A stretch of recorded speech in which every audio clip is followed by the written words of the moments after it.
Где-то между Небесной канцелярией, архивом страшного суда и очень закрытым клубом для монархов, которые при жизни были слишком уверены в себе, состоялось одно удивительное интервью. Спасибо, что пришли, Генрих. Как договаривались, вы мне интервью, а я вам расскажу, что было после вашей смерти.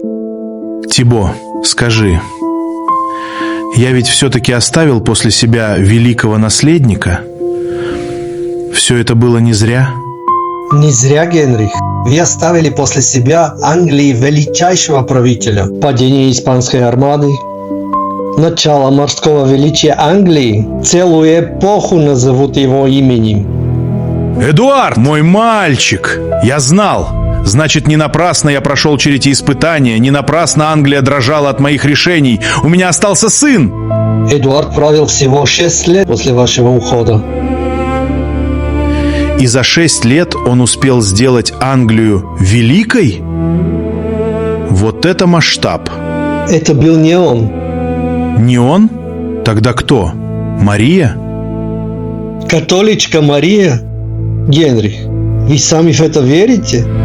Конечно нет! Она бы скорее сама за Испанию замуж вышла. Она и вышла. И тоже правила недолго. Ну а кто тогда? Стюарты, что ли, трон заняли? Но ты же только что сказал «мой потомок». Генрих, у вас были еще дети. Ну, были. Но давай мы сейчас говорим по делу. Кто Англию-то великой сделал? Елизавета I Тюдор, Глориана, королева-дева, мать Золотого века, победительница испанской армады, рыжая девочка с книжками, из-за которой Испания осознала, что зря вообще строила корабли. Та, в ком ты сомневался, стала главным триумфом твоего правления и самой яркой звездой на троне Англии. Скажи мне правду, граф! Я хочу знать истину. Кто тебя подослал? Болейны? Это они тебе заплатили? Мне никто не платил. Не верите на слово? Ну что ж, идемте посмотрим.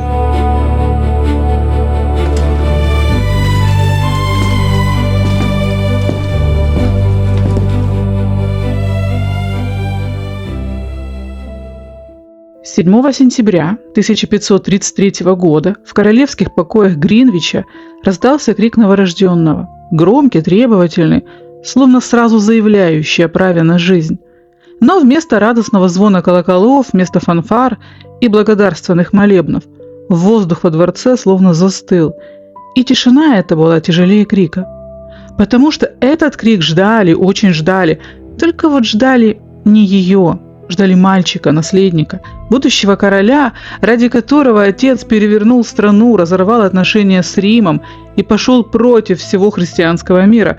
А родилась она, рыжая девочка, которая еще не понимала, что ее первая ошибка случилась в самый же первый день. Она просто оказалась не тем, кого заказывали. Генрих VIII взял дочь на руки и не почувствовал ничего. Не дрогнуло сердце, не защемило от умиления, только глухое раздражение пополам с разочарованием. Он готов был полюбить этого ребенка, но при одном условии, если бы тот оказался сыном. А так... Король холодно поздравил супругу и покинул комнату, оставив за спиной женщину, которая уже тогда, возможно, почувствовала беду. Вот так в мир пришла Елизавета Тюдор, девочка, которую никто не ждал. Точнее, ждали, но ждали совсем не ее. Ее мать, Анна Болейн, конечно, улыбалась и говорила, что следующий обязательно будет мальчик. Но что-то в ее глазах уже тогда треснуло. Она знала, что разочарованный король – это страшно. Шел XVI век, жесткая мужская эпоха, где женщина была лишь безвольной пешкой на политической доске, инкубатором для королей. Что могло ждать принцессу, которая разочаровала монарха в день своего появления на свет? Вся ее жизнь должна была стать тихим увяданием на задворках истории. Она родилась в самом эпицентре бури, обреченная на абсолютное леденящее одиночество. Ребенок, чье появление стало началом конца. Друзья, но прежде чем мы с вами с головой нырнем в нашу основную историю, давайте я объясню вам одну очень важную деталь. Нам нужно разложить все по полочкам, чтобы абсолютно все, и знатоки истории, и те, кто слышит об этом впервые, понимали, как вообще все работало в XVI веке. Что такое быть принцессой? Поначалу Елизавета была самой настоящей законной королевской дочерью. Да, когда она родилась, Генрих расстроился. Он ждал мальчика, а тут сюрприз. Но тем не менее, она дочь правящего короля и королевы. На бумаге, по закону. Пока Анна Болейн была жива, все было идеально. Для маленькой Елизаветы выделили целый штат прислуги, огромный двор, фрейлин, нянек. Только не думайте, что она жила с мамой и папой во дворце, и по выходным они вместе смотрели мультики. Нет, королевские дети жили отдельно в своих загородных резиденциях. Анна Болейн часто навещала дочь, она была к ней сильно привязана. А отец? Генрих любил ее издалека. Знаете, как любит отец, который видит своего ребенка пару раз в год, и то по большим праздникам. Да и ребенок, как вы понимаете, совсем не того пола. Но в любом случае в ее жизни все было абсолютно нормально. Обычная принцесса, обычные лица нянек вокруг, сытая и богатая жизнь, как и положено законной дочери короля. Все это продолжалось ровно до 19 мая 1536 года. В этот день матери Елизаветы Анне Болейн отрубают голову. И с этого момента жизнь маленького ребенка летит в пропасть. Давайте я вам расскажу пошагово, что произошло дальше. Итак, шаг первый. Всего через 11 дней после казни Анны Генрих женится на другой женщине, Джейн Сеймур. У него новая жизнь, новая любовь, он весь в ожидании долгожданного сына. Шаг второй. Летом того же года Елизавету официально вычеркивают из завещания и линии престола наследия. Принимается закон, отныне она бастард. И тут нужно пояснить, быть бастардом короля в те времена – это вообще не приговор. Если ты бастард от какой-нибудь любимой фрейлины, тебе дадут титул, выделят земли, будут давать деньги, жить можно. Но Елизавета – бастард от Анны Болейн. А кто теперь Анна Болейн? Враг народа, государственная изменница. Само имя Анны запрещено произносить вслух. Ее гербы сбивают со стен, портреты уничтожают. Родственники со стороны матери Болейны казнены или в опале. А могущественные говарды сидят тише воды, ниже травы. Они до ужаса боятся даже слова сказать в защиту ребенка, чтобы не навлечь на себя гнев короля. Заступиться за девочку просто некому. И представьте себе, что случается дальше. Девочка больше не принцесса, а бастарду не положено иметь королевский двор. И тут в дело вступает Томас Кромвель, главный министр, эдакий безжалостный бухгалтер эпохи Тюдоров. Он берет бумагу, перо и просто вычеркивает из жизни Елизаветы все, что связано с ее роскошью. Зачем бастарду, скажите на милость, личная охрана? Уволить. Зачем ей дорогие повара и огромная свита фрейлин? Разогнать. Елизавета. Остается все в том же загородном поместье Хансон. Здание огромное, но теперь оно пустое. Оплачивать содержание этого замка по закону все еще должна корона. Но! И вот тут давайте сразу расставим точки над «и». У Генриха VIII не было в планах уморить родную дочь голодом или холодом в надежде, что проблема решится сама собой. Нет! Генрих поступил как истинный Генрих. Он просто о ней забыл. Он с головой ушел в новую любовь, в ожидание сына, и маленькая рыжеволосая девочка просто стерлась из его памяти. Она стала ему неинтересна. Но, в принципе, она и была ему неинтересна. А теперь представьте, как работает государственная машина. Если сам король забыл о ребенке, какой дурак в канцелярии будет по своей воле отправлять туда золото? Зачем? Бюджет заморозили, финансирование прекратилось. И только представьте себе, в каком положении оказывается ребенок. Ребенок не питается Святым Духом и не растет на фотосинтезе. Девочку нужно кормить, ей нужно шить платье, потому что она растет. Нужно покупать дрова, чтобы отапливать этот огромный замок. Нужны свечи, чтобы не сидеть в темноте. Где брать на это деньги? Казна молчит. Слуги, те немногие, что остались, не получают жалования. С Елизаветой осталась лишь горстка самых преданных людей и ее гувернантка, леди Маргарет Брайан. Женщина поразительной стойкости, которая фактически заменила девочке мать. Они выживали как могли, скорее всего, влезая в долги к местным торговцам. Но когда у Елизаветы вещи протерлись до дыр, терпение леди Брайан лопнуло. Писать королю Генриху – это самоубийство. И она пишет тому самому Томасу Кромвелю. «Умоляю, милорд», – пишет она, – «скажите, как мне быть? Ребенок вырос из всех своих платьев. У нее нет ни нижних рубашек, ни корсетов, ни даже туфель на ноги. Только вдумайтесь, дочь самого могущественного монарха Европы ходит в коротких обносках, и у нее нет обуви». Письмо сработало. Кромвель, получив это послание, видимо, тяжело вздохнул, но деньги выделил.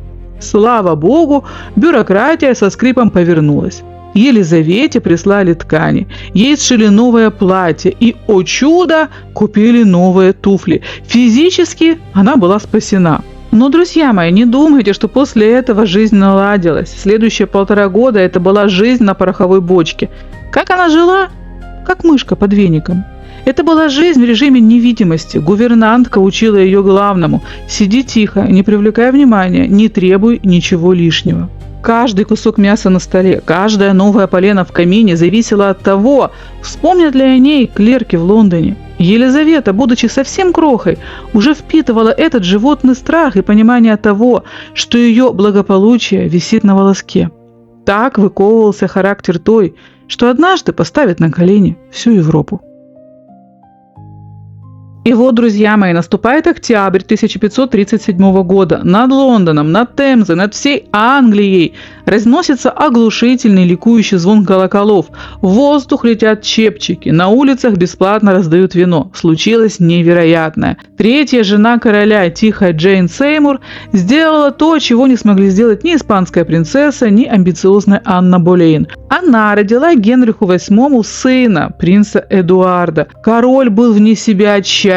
Он наконец-то победитель. Проклятие снято, династия Тюдоров спасена. И на волне этой абсолютной, почти безумной эйфории Генрих добреет. И маленькую Елизавету, которой на тот момент исполнилось всего 4 года, вывозят из ее загородного забвения и приглашают во дворец на грандиозные крестины брата.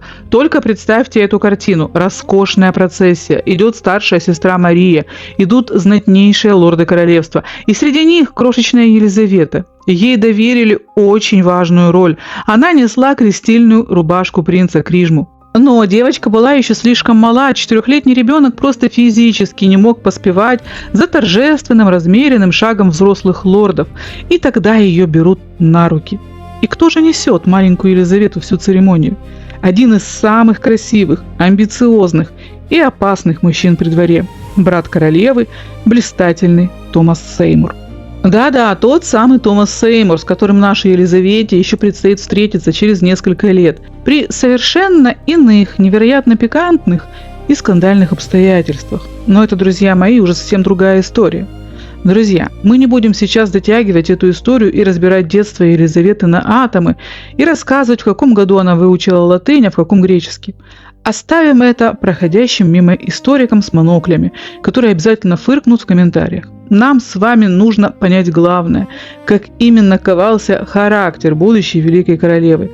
А ковался он во многом благодаря ее папе, с его бесконечными браками и обстоятельствам, в которых она оказывалась. Итак, мы остановились на пышных крестинах маленького Эдуарда. Но кто знает историю, тот вспомнит, а кто не знает, я расскажу. Этот праздник закончился так же стремительно, как и начался. Всего через 12 дней после родов королева Джейн Сеймур умирает от горячки. Двор погружается в глубокий траур. Генрих рвет на себе волосы от горя, а маленькую Елизавету просто отправляют обратно, с глаз долой. Девочка снова возвращается в свои покои, к своим книгам и нянькам. Но первая настоящая радость, первый искренний луч света в жизни Елизаветы появился уже очень скоро, и связано это было с 4-й женитьбой ее отца. На сцене появляется женщина по имени Анна Клевская. Да, она не была женой короля долго. Кто знает знаменитую историю с портретом Гольбейна и разочарованием Генриха, тот знает. Пересказывать вам эту комедию мы сейчас не будем, а кто не в курсе, обязательно посмотрите об этом на нашем канале. Для нас сейчас важно совершенно другое. Анна Клевская стала уникальным явлением при английском дворе. Она не смогла стать Генриху женой. Король с ней быстро и мирно развелся, но зато она смогла стать потрясающим другом его детям. Получив отступные и роскошный статус любимой сестры короля, Анна осталась жить в Англии в свое удовольствие. У нее не было своих детей, и всю свою нерастраченную любовь она обрушила на королевских отпрысков. Она искренне привязалась к маленькому Эдуарду, но особенно теплые и невероятно трогательные отношения у нее сложились именно с Елизаветой. Представьте себе, ребенок, который вообще не помнит свою родную мать, от которого шарахаются придворные, вдруг получает взрослую, добрую, жизнерадостную женщину, которая зовет в гости просто так, не из политических интриг, а потому что ей нравится с ней общаться. Елизавета часто приезжала в поместье к Анне. Они проводили время вместе, смеялись, обменивались подарками. Жизнь девочки стала налаживаться, в ней появилась человеческая теплота, которой она была лишена с рождения. Казалось бы, Елизавета может выдохнуть и просто наслаждаться своим взрослением. Но Генрих VIII не был бы Генрихом VIII, если бы не подкинул дочери новое, самое страшное испытание. Друзья, прежде чем мы пойдем по истории дальше, давайте нажмем на паузу и зафиксируем один невероятно важный момент. Давайте заглянем в голову ребенка. Елизавета была еще совсем маленькой, ей было 7-8 лет, но глупая она не была никогда. Аналитический аппарат Тюдоров работал в ней с пеленок. И что же видит эта умная, наблюдательная девочка? Сначала перед ее глазами разворачивается история Анны Клевской. Елизавета видит блестящий пример. Вот женщина, которая легко согласилась на развод. Не стала цепляться за корону, не стала скандалить. Итог? Она богата, независима, счастлива, сама распоряжается своими землями и уплетает пирожные, когда захочет. Но сразу после благополучного отъезда Анны Клевской Генрих приводит во дворец новую мачеху, пятую жену, юную Кэтрин Говард. И здесь судьба подкидывает Елизавете злую иронию. Кэтрин – двоюродная сестра Анны Болейн, то есть она Елизавете прямая родственница по той самой запретной материнской линии. Посмотрите на это глазами 7-летней Елизаветы. Как она воспринимала эту Кэтрин? Уж точно не как злую мачеху из сказок. Разница в возрасте у них была небольшой, и для одинокой Елизаветы новая королева стала скорее веселой старшей сестрой. Кэтрин была беззаботной, постоянно смеялась, обожала танцы. Она искренне хорошо относилась к падчерице, усаживала девочку рядом с собой на почетное место во время банкетов, дарила ей дорогие красивые украшения. Впервые за долгое время во дворце зазвенел смех. Папа-король тоже светился от счастья, осыпая юную жену бриллиантами. Казалось бы, живи и радуйся. А потом, в один день все рушится в кровавую бездну. Любящий папа переключает тумблер с режима «обожаю» на режим «отрубить голову». Мы сейчас не будем читать Генриху проповеди и играть в моралистов. Да, Кэтрин была виновата, да, изменяла. Но мы смотрим на это глазами ребенка. Вчера эта девушка дарила тебе кольца и смеялась, а сегодня ее, кричащую от животного ужаса, волокут по длинным каменным коридорам дворца, увозят в Тауэр и обезглавливают. Для 8-летней Елизаветы это был шок. Это был оживший призрак ее собственной матери. Две женщины из рода Говард. Обе стали женами короля. Обеих обвинили в изменах. Обоим отрубили головы на одном и том же месте. Какая-нибудь обычная девочка просто бы плакала в подушку. Мария Стюарт, возможно, сочинила бы печальный стих и забыла. Но Елизавета начала складывать в уме страшную математику выживания при Тюдорах. Моя мама, Анна Болейн, вышла замуж, итог – казнена. Джейн Сеймур вышла замуж, итог – умерла. Анна Клевская отказалась от брака, итог – жива, богата, свободна. Моя старшая подруга Кэтрин Говард вышла замуж, итог – казнена. Какой вывод сделает гениальный ребенок, живущий в эпицентре этого сумасшедшего дома? Вывод очень простой и леденящий душу. Брак – это смерть.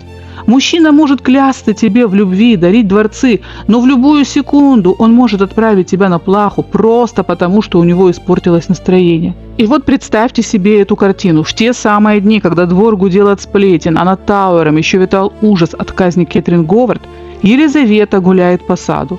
Она не одна. Рядом с ней идет ее ровесник, товарищ по детским играм, с которым они вместе делили учителей и наставников. Мальчишка, который, пожалуй, единственный в тот момент мог понять ее одиночество. Потрясенная до глубины души, сопоставив всю эту жуткую математику выживания жен своего отца, маленькая Елизавета смотрит на своего друга и произносит абсолютно пророческую фразу, которая станет девизом всей ее долгой жизни. «Я никогда не выйду замуж». Кстати, мальчика звали Роберт Дадли. А потом жизнь окончательно расставила все точки над «и» с приходом шестой жены короля. В 1543 году Генрих VIII женится на Екатерине Парр. Друзья мои, я не буду пересказывать вам историю Екатерины заново. Мы уже сделали это на канале, и кто хочет, тот посмотрит. Только лишь напомню, Екатерина Парр была умнейшей женщиной своей эпохи. Она писала книги под своим именем, что для XVI века было немыслимой дерзостью. Она дискутировала о религии, она мыслила, она не боялась. И такая женщина становится мачехой Елизаветы. Это был тот случай, когда мачеха оказалась лучше иной матери. Екатерина Парр не просто поселила Елизавету рядом с собой, не просто окружила теплом, которого девочка была лишена с рождения. Она наняла для нее лучших учителей Европы. И именно при Екатерине образование Елизаветы взлетело на тот уровень, который позже поражал послов и монахов. Латынь, греческий, итальянский, французский, богословие, риторика. Девочку учили мыслить, а не просто вышивать и улыбаться. Но самое главное, Екатерина Парр капля за каплей, день за днем убеждала Генриха восстановить дочерей в правах. И в 1544 году он подписал акт о престолонаследии. Елизавета и Мария снова стали законными наследницами отца. Понимаете, что это значит? Еще вчера она была никто, просто леди Елизавета, бастард, дочь казненной преступницы. А теперь она снова в очереди на трон, благодаря женщине, благодаря Екатерине Парр. И тут, конечно, возникает вопрос, а как же сам Генрих относился к своей дочери в эти годы? Давайте называть вещи своими именами. Генрих не был дураком. Он прекрасно видел, что Елизавета – самый умный его ребенок. Эдуард еще мал. Мария упряма и озлоблена, а это схватывает все на лету. Он узнавал себя в ней. Тот же острый ум, та же воля, та же способность повелевать одним взглядом. Он хвастался ею перед иностранными послами, как своим достижением, как живым доказательством того, что Тюдоры рождают гениев. Но было кое-что еще. Он узнавал в ней не только себя, он узнавал в ней ее мать. Те же темные глаза, тот же дерзкий разворот головы, тот же острый язык. Это смотрела на него Анна Болейн, женщина, которую он когда-то любил до безумия, а потом собственноручно отправил на эшафот. И вот теперь она снова перед ним, только теперь это его дочь, и этот призрак прошлого одновременно и восхищал его, и выводил из себя. Однажды произошло то, о чем историки спорят до сих пор. Никто не знает точной причины. Генрих нам так и не рассказал. Елизавета никому тоже не рассказывала. Но в какой-то момент король выгнал 13-летнюю дочь со двора. Просто выставил вон. Елизавете 13. Она в ужасе. Изгнание в то время – это один шаг от Тауэра. И вот тогда девочка начинает применять уроки выживания. Она садится и пишет отцу письма. Это не письма обиженного ребенка. Это гениально выверенные, пропитанные абсолютной покорностью и лестью дипломатические послания. Она унижается ровно настолько, насколько это нужно, чтобы потешить эго тирана. И это срабатывает. Ее возвращают. Но самый страшный и самый важный урок Елизавета получает чуть позже, наблюдая за своей гениальной мачехой. В 1546 году враги Екатерины Парр при дворе убеждают Генриха, что королева еретичка, потому что она слишком много спорит с ним о религии. И Генрих, муж, который называл ее своей утешительницей, спокойно подписывает ордер на ее арест. По счастливой случайности этот свиток выпадает из рук стражника. Екатерина узнает, что за ней идут. Что же она сделала? Она не стала доказывать свою правоту, не стала кричать, не стала обвинять короля в неблагодарности. Она бросилась к мужу, упала на колени и сказала примерно следующее. Я всего лишь глупая женщина, которая пыталась развлечь ваше величество беседой. Разве я смею спорить с королем? Я лишь хотела отвлечь вас от боли в ноге. Она прикинулась дурочкой, она надела маску покорной овечки, и Генрих, этот огромный, больной, подозрительный лев, растаял. Мы снова друзья, Кейт. Он гладит жену по голове, порвав ордер на глазах у остолбеневшей стражи. Елизавета смотрела на это и понимала, прятать стальной ум под маской абсолютной наивной покорности – это единственный способ выжить в мире, где у мужчин есть власть рубить головы. Никогда не показывай, что ты их умнее. Пусть они думают, что контролируют тебя. Именно этот урок она заберет с собой во взрослую жизнь. С таким багажом знаний Елизавета Тюдор подошла к 28 января 1547 года. В этот день Генрих VIII умер. Елизавете 13. Она богатая, блестяще образованная сирота, официальная наследница английского трона. Тиран мертв. И, казалось бы, впереди у девочки спокойная жизнь в роскошном особняке вдовствующей королевы. И вот тут, друзья мои, мы подходим к моменту, который, если вы вдруг по какой-то невероятной причине не знаете, кто такая Елизавета Тюдор, выглядит как начало типичного женского романа XVI века, со скучным концом. Давайте представим. Богатая наследница. Папа умер, маму казнили. Печально, но бывает, что уж там. Девочка переезжает жить к мачехе, умнейшей женщине эпохи. Казалось бы, что дальше?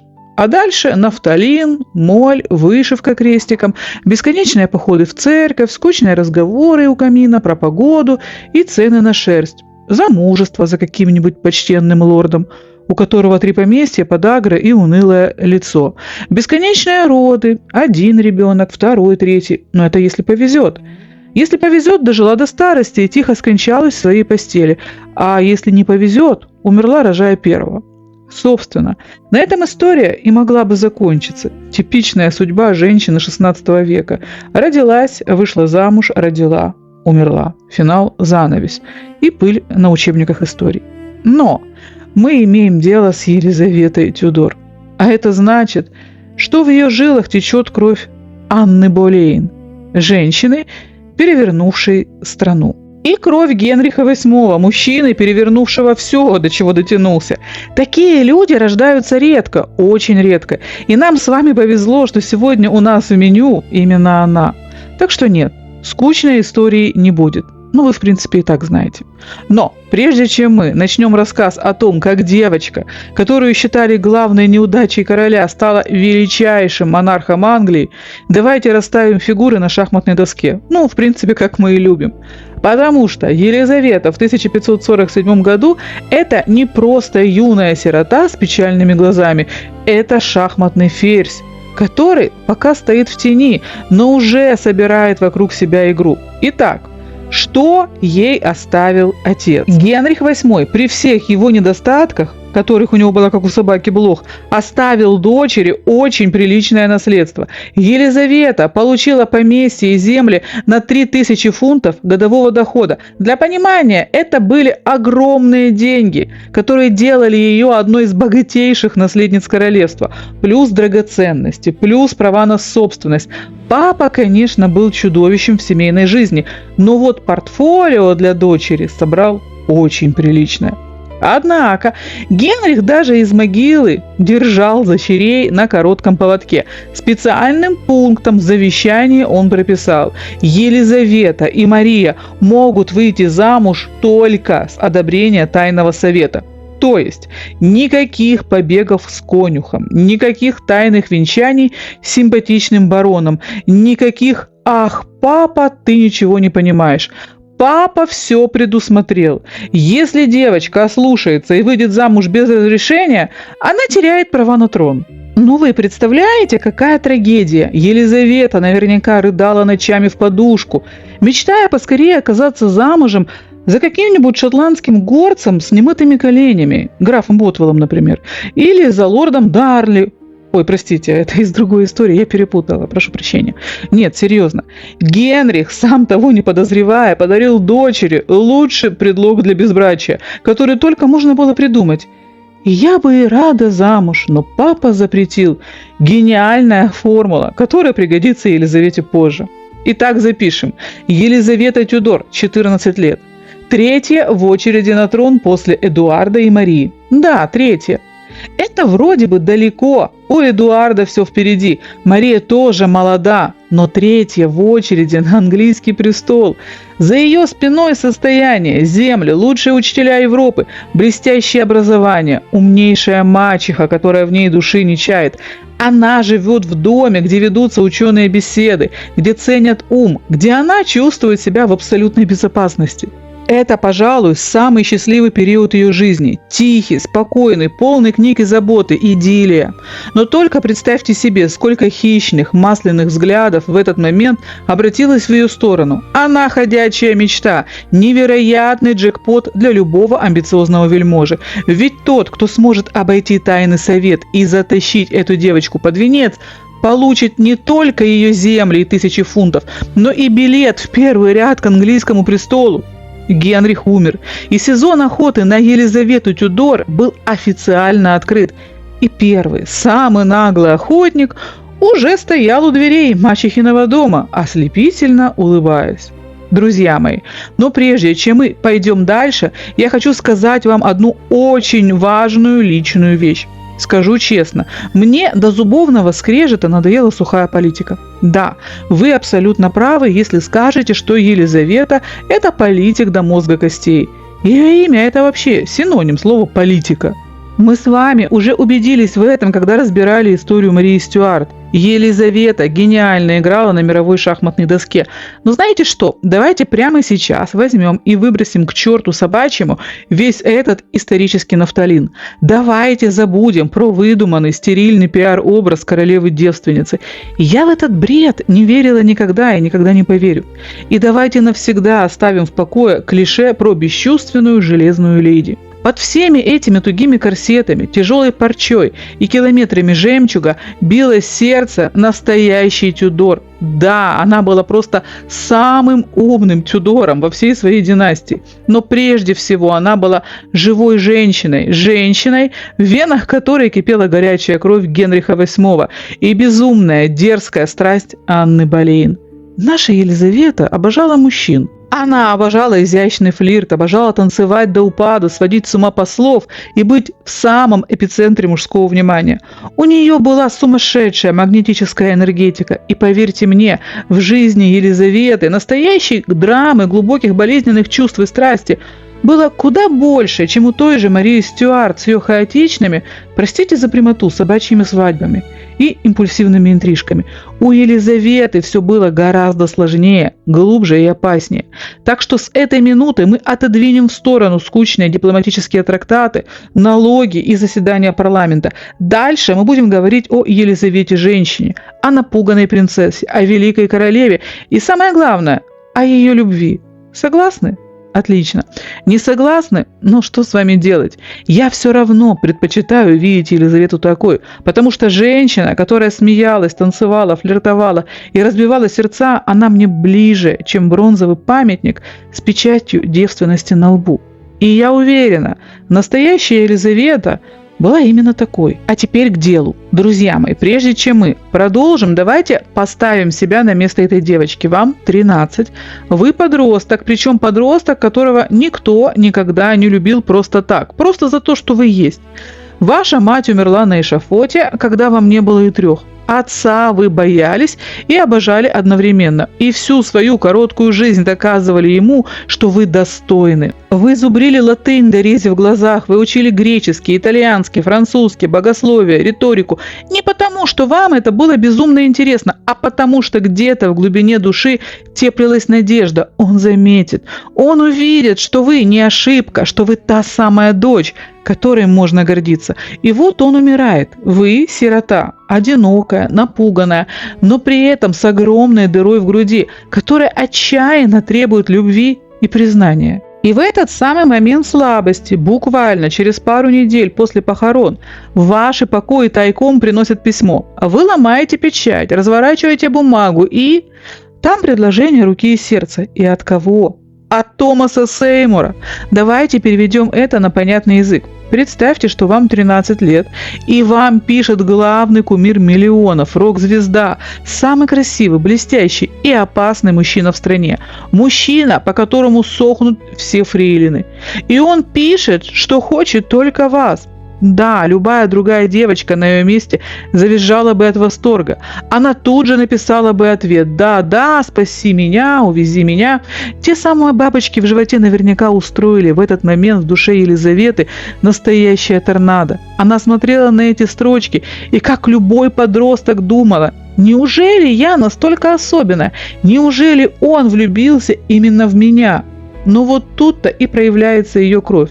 Сердце юной девочки кричало «да», но ее мозг работал как капкан. Она была дочерью Анны Болейн, и она знала, чем заканчиваются поспешные браки. Она садится за стол и пишет Томасу гениальный, безупречный ответ. Она пишет, что польщена, что скорбит по покойному батюшке, и что ей нужно как минимум 2 года на траур, прежде чем она вообще сможет думать о браке. Шах и мат. Идеальный ответ. Она отправила письмо и, наверное, ложилась спать с тайной сладкой мыслью. Настоящий рыцарь будет ждать, он будет добиваться. Ведь он же ее так любит. Друзья мои, представьте теперь, что было дальше. Вы живете со своей мачехой Екатериной Пар в ее уютном доме в Челси. И однажды, ночью, тишину вашего дома нарушают странные звуки. Скрип половиц, шепот в коридоре, сдавленное хихиканье служанок. Вы не придаете этому значения. Мало ли, какие дела у прислуги. Однако шепот становится громче, служанки косятся на вас с каким-то странным выражением. И вот, наконец, до вас доходят слухи. Оказывается, ваша мачеха Екатерина Пар, умнейшая женщина, которой вы так восхищались, тайно вышла замуж. И знаете за кого? За вашего рыцаря, за Томаса Сеймура. Просто представьте себе этот момент. Единственный мужчина, который обратил на вас внимание, женился на вашей мачехе, тайно, ночью, словно вор, который пробрался в дом. А дальше больше. Вы узнаете, что то самое письмо, от которого у вас горели щеки, он перед этим отправил вашей старшей сестре Марии. И ей тоже предлагал и руку, и сердце. Вы были не единственной, не избранной. Вы были вариантом, одной из ступенек на пути к трону. И теперь представьте эту дурацкую, неловкую ситуацию. Вы, ваша мачеха и ее новый муж, тот самый мужчина, который писал вам нежные письма, живете под одной крышей. И Екатерина счастлива. Она не скрывает своей любви. Она вспыхивает, когда он шепчет ей что-то на ухо. А вы смотрите на это. Но самое невыносимое начинается потом. Однажды вы ловите на себе его взгляд. Не взгляд отчима, не взгляд родственника, совсем другой. Тот самый взгляд, от которого у любой девчонки в 14 лет сердце ухает куда-то в пятки. Он смотрит на вас, и вы чувствуете, как предательски горят щеки. Он на меня так посмотрел. Он прошел мимо и улыбнулся. Вы понимаете, да, у всех было. Обычные девичьи разговоры, обычные девичьи грезы. А потом он начинает приходить. Рано утром, когда вы еще в постели, он входит в вашу спальню без стука, в распахнутом халате и желает вам доброго утра. Он садится на край кровати. Вы заливаетесь краской, вы пытаетесь отодвинуться подальше, но он уже здесь, щекочет вас, тормошит, а вы смеетесь. И смех этот какой-то странный. В нем и радость от его внимания, и жуткая, невыносимая неловкость. И вот это дурацкое предательское девичье сердце. Оно же работает отдельно от головы. Головой вы уже все поняли. Он использовал вас. Он использовал вашу сестру. Он женился на вашей мачехе ради денег и статуса. Но сердце все равно замирает, когда он улыбается. Сердце все равно надеется. А вдруг Екатерина это по расчету. А меня он и правда хочет дождаться. Мачеха, казалось бы, должна была что-то заподозрить, но нет. Екатерина смотрит на эти игры сквозь пальцы, а иногда и сама принимает в них участие, будто пытаясь убедить себя, что ничего предосудительного здесь нет. И вы оказываетесь в каком-то дурацком, невозможном положении. Вы, ваша мачеха и ее муж. Вы ловите его взгляды, вы смеетесь его шуткам, вы краснеете от его прикосновений. И вы ничего не можете с этим поделать, потому что вам 14. И вы впервые в жизни чувствуете себя желанной. Да, желанной. Но какой ценой? И вот тут, друзья мои, в этой дурацкой, мутной истории происходит момент, который отделяет просто подростка от будущей великой королевы. В какой-то момент Елизавета включает холодный рассудок. Она понимает, эта игра опасна, и она начинает вставать ни свет ни заря раньше, чем он успевает войти. Она надевает платье, зашнуровывает корсет, причесывается. Она ждет его уже одетой во всеоружии. Ей все еще он нравится, ей нравится его внимание. Она все еще, может, краснеет от его взглядов, но она уже решила – дистанция. Дистанция – это спасение. Дистанция – это жизнь. В 14 лет она поняла то, чего многие женщины не понимают до седых волос. Если мужчина опасен, от него не нужно бежать, сломя голову, а холодно, расчетливо, по-королевски отстраниться. Друзья мои, давайте восстановим эту сцену не по дворцовым сплетням, а опираясь на сухие, жесткие материалы уголовного дела. Из показаний гувернантки Кэт Эшли, которые она позже даст под допросом, мы знаем следующее. Май 1548 года. Екатерина Парр, будучи уже на приличном сроке беременности, ищет мужа. Она открывает двери в покое своей падчерицы и застает картину, от которой, наверное, у любой женщины потемнело бы в глазах. В комнате нет ни служанок, ни фрейлин. Совершенно одни стоят Елизавета и Томас Сеймур. И он держит девочку в своих объятиях. Вырывалась ли в этот момент Елизавета, испугавшись его наглости, или наоборот прижималась к нему, окончательно запутавшись в своих чувствах, мы не знаем. Свечку там никто не держал, и кроме них в комнате никого не было. Поэтому давайте не будем спекулировать и фантазировать. Мы просто зафиксируем факт. Иллюзии рухнули. До беременной Екатерины Парр наконец-то дошло, что происходит в ее собственном доме. Пелена спала, и она поняла, что эту грязную историю пора прекращать немедленно. И знаете что? Я хочу сказать очень важную вещь. В этой истории я совершенно не берусь судить Елизавету. Всем нам было 13, 14, 15 и даже 16. И я, как и любая женщина, прекрасно знаю, как в этом возрасте легко потерять голову, поверить мужчине и натворить глупостей. В этом возрасте мы все еще дети, а вот кого я действительно готова осудить, так это Екатерину Парр. Собственно, я это уже сделала в своем ролике про нее. Мне безумно жаль Елизавету в этой ситуации. И жаль не потому, что ее разлучили с этим подонком Сеймуром, а потому, что ее вообще не оградили от этого ужаса. Взрослая, мудрая мачеха все видела. Она закрывала глаза на эти утренние забавы, пыталась сводить все в шутку, терпела. И только когда уже просто невозможно было это отрицать, когда беременную женщину приперла к стенке реальностью, только тогда она сорвалась. Представьте состояние Елизаветы, какой это колоссальный удар под дых. Все эти девичьи мечты, бабочки-шмабочки, тайные взгляды, все это закончилось жуткой грязной сценой и страшным унижением. Конечно, официально все обставили красиво. Прикрылись приличными словами. Мол, девочке пора сменить обстановку, заняться учебой, сформировать свой собственный двор. Но по факту юную принцессу с позором выставили за дверь. Собрали ее вещи, погрузили в карету и отправили с глаз долой. Ее сослали в поместье надежного и строгого сэра Энтони Дени. Подальше от скандала, подальше от семьи. Все лето после отъезда Елизавета болела. Ее мучили мигрени, проблемы с пищеварением, лихорадка, классические признаки сильнейшего стресса и нервного истощения. Организм подростка просто не выдержал того, что на него обрушилось. И это, пожалуй, самый красноречивый диагноз всей этой истории. Екатерина Парр писала ей ласковые письма, но личного примирения так и не случилось. 5 сентября 1548 года, через неделю после родов, Екатерина умерла. Елизавета потеряла женщину, которая была ей ближе всех. Но еще раньше она потеряла иллюзию безопасности в собственном доме. Вот такой получился финал у челсийской идиллии. Девочку не просто предал мужчина, которому она поверила. Ее предала женщина, которой она доверяла как матери. И это, возможно, стало одним из самых горьких уроков в ее жизни. Но прежде чем мы пойдем дальше, я вкратце напомню то, о чем уже рассказывала в ролике про Екатерину Парр. Освежим память тем, кто забыл, и введем в курс дела новеньких. Итак, осень 1548 года. Екатерина Парр умирает после родов. И что делает наш безутешный вдовец Томас Сеймур? Плачет? Уходит в монастырь? Как бы не так.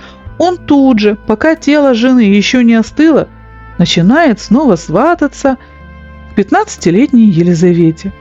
У этого человека вместо мозгов была какая-то опасная каша-малаша и жажды власти, и абсолютной наглости. На что он рассчитывал? Видимо, помнил их утренние игры и был свято уверен, что девочка у него на крючке, что она клюнет по первому зову. И знаете, будь на ее месте наша старая знакомая Мария Стюарт, историю которой я вам недавно рассказывала, я вас уверяю, все закончилось бы тайной свадьбой в час ночи и 2 отрубленными головами поутру.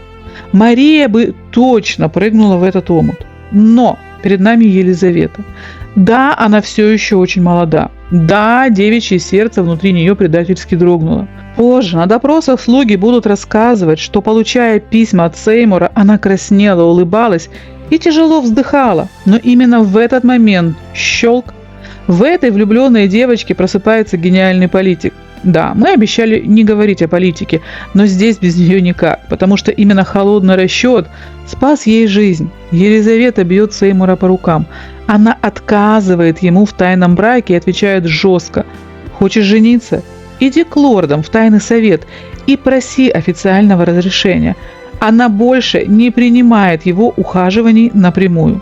И вот тут, получив отказ, Сеймур окончательно слетает с катушек. Напомню для тех, кто не знал, этот оголтелый авантюрист решает пойти ва-банк и просто похитить маленького короля. А маленький король Эдуард – это на минуточку родной младший брат нашей Елизаветы. Логика железная. У кого в руках король, тот и правит страной. Ночью Сеймур вооружается пистолетом, вскрывает замки и лезет в королевскую спальню. Но у дверей спал любимый спаниель короля. Собака поднимает лай, Сеймур в панике стреляет в бедное животное. На грохот сбегается охрана. И горе-похитителя волокут в тюрьму, где ему и место. Все, Сеймур арестован за высшую государственную измену. И вот тут начинается самое страшное. Сеймур – смертник, это понятно. Но следователи поворачивают головы и смотрят на 15-летнюю Елизавету. Плаха, на которой 13 лет назад казнили ее мать, Анну Болейн, замаячила прямо перед ней. И сейчас я расскажу вам, как этой девочке удалось избежать суда и не положить на эту плаху свою рыжую голову. Друзья мои, чтобы в этой каше-малаше из дворцовых страстей и интриг все было понятно абсолютно всем, и рыбкам в аквариуме, и ветру за окном, чтобы наконец-то наши ученые в мантиях от нас отстали, давайте я разложу вам все по полочкам абсолютно человеческим языком. Казалось бы, в чем проблема для Елизаветы? Ну мало ли с кем там 14-летняя девочка целовалась в поместье Челси. К делу это не пришьешь, это просто подростковые глупости.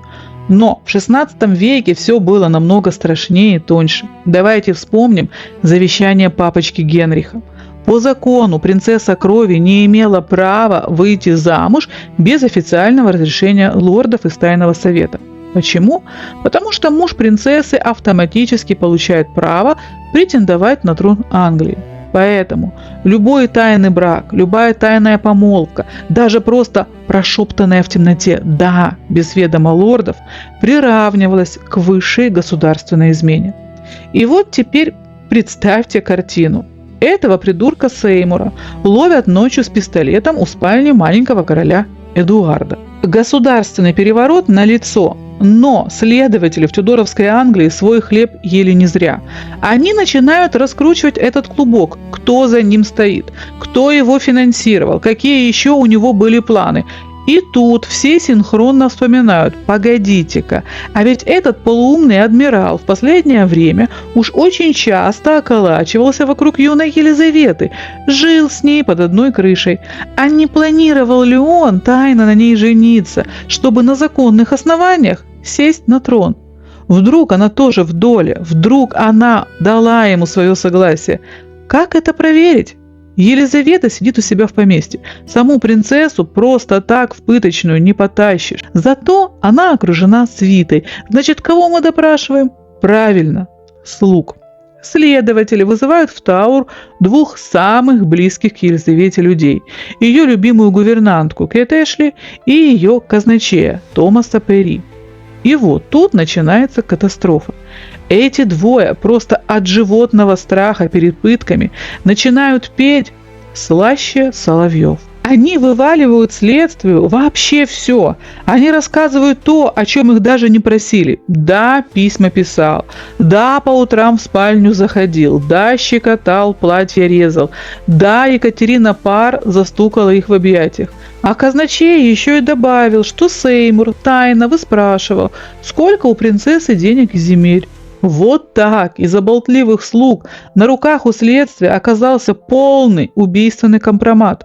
То есть, понимаете, в чем, собственно, подозревали Елизавету? Не в том, что она помогла похищать ребенка. Ее подозревали в соучастии в государственном заговоре с целью захвата власти через тайный брак. Теперь перед следствием стоял только один вопрос. Сказала ли она ему «да»? Следователям осталось только приехать к 15-летней девочке, положить перед ней признание ее же собственных слуг и заставить ее подтвердить, что она была с ним в сговоре.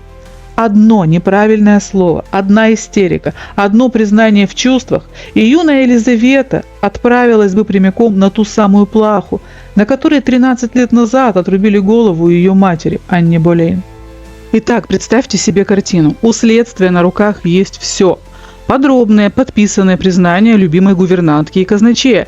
Казалось бы, чего проще. Отправляйте отряд стражи, заковывайте девчонку в кандалы и везите в сырые подвалы Тауэра. Но не тут-то было. В Тауэр бросают преступников. А Елизавета, принцесса крови, законная дочь короля Генриха. Официально арестовывать ее и бросить в темницу без суда было чудовищно опасным политическим шагом. Народ просто не понял бы, правительство могло спровоцировать бунт. Поэтому лорды из Тайного совета решают действовать намного хитрее и страшнее. Они не везут Елизавету в тюрьму. Они превращают в тюрьму ее собственный дом. Принцессу сажают под жесточайший домашний арест. Ее мгновенно изолируют от всего. Отрезают от внешнего мира. Перехватывают любые письма. Не пускают никаких гостей. Елизавета сидит в 4 стенах и даже не знает, живы ли ее слуги или им уже отрубили головы. Информационный вакуум – это первый прием хорошего следователя. И вот, к изолированной 15-летней девочке выезжает тяжелая артиллерия. Знакомьтесь, сэр Роберт Тирвит. Это был не просто какой-то рядовой чиновник, это был прожженный, циничный, блестящий следователь по особо важным государственным делам. Элита тюдоровского сыска, человек-инквизитор, который мог расколоть и заставить признаться кого угодно. Но приехал он не один. Сэр Роберт работал в гениальной дьявольской связке со своей женой, леди Тирвит. Правительство официально назначает эту суровую, преданную лордам даму новой гувернанткой Елизаветы вместо арестованной Кэт Эшли. Зачем? А чтобы у принцессы не осталось ни секунды личного пространства. Леди Тирвит стала ее круглосуточной надзирательницей.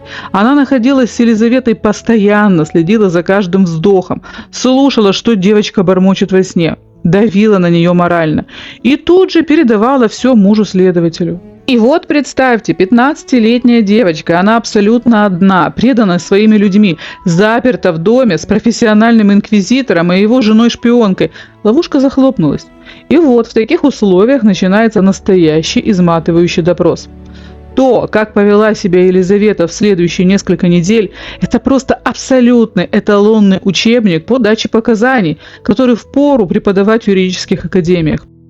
Даже если бы сейчас эти протоколы допроса зачитывались вам самым суровым драматичным голосом, вы бы все равно не прочувствовали весь тот леденящий ужас. Поэтому давайте сделаем иначе. Просто представьте себя на ее месте. И совершенно не важно, сколько вам сейчас лет, 15, 38, 45 или 54. Вы сидите в замкнутом помещении. Напротив вас сэр Роберт Тирвит. Это профессиональный инквизитор, человек, который ломал в подвалах здоровенных тренированных мужиков. Знаете, из тех следователей, при грамотном давлении которых вы не только подпишете признание в государственной измене, но и признаетесь в убийстве Кеннеди, даже если родились на 100 лет позже. А на дворе 16 век, никаких адвокатов, никаких психологов, никаких родителей рядом. Вы совершенно одни. А за окном уже маячит тень Тауэра и топор палача. И вот этот профессионал начинает вас прессовать. Он бросает вам на стол бумаги и говорит: Твои слуги все рассказали, твоя гувернантка во всем призналась. Мы знаем про утренние визиты, мы знаем, что Сеймур приходил к тебе в спальню, мы знаем, что он хотел на тебе жениться. Подпиши признание, иначе завтра за тобой придет стража. И вот тут кроется самый страшный психологический капкан. В чем ужас ситуации? В том, что Елизавета действительно чувствовала за собой вину. Да, она не планировала свергать короля, но ведь она знала, что рыльца-то в пушку. Хихиканье по утрам были, разрезанное платье было, заигрывания были. Что-то же между ними происходило. В такой ситуации любой нормальный человек, а тем более 15-летняя девочка, начинает ломаться. И вот то, как повела себя юная девочка, это просто гениальный учебник по даче показаний. Она не стала биться в истерике. Она не стала кричать: «Вы все врете», потому что тогда бы следователь поймал ее на лжи.